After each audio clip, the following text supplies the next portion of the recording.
In this video, I'll show you how to add someone to your Google Ads account so you can collaborate with team members, clients, or partners without sharing login credentials. Proper user access helps maintain security while allowing others to manage or review campaigns as needed.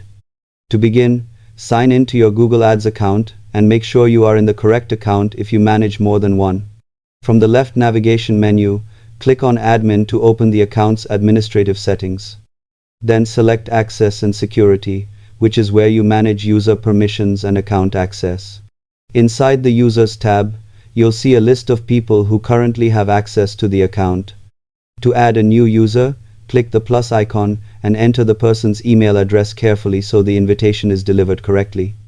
Next, choose the appropriate access level, such as Admin, Standard, Read-Only, or Email Only, depending on the level of control you want them to have. After sending the invitation, the user will receive an email and must accept it before access becomes active. You can return to this section anytime to update permissions or remove users if needed. Subscribe for more simple and practical Google Ads tutorials.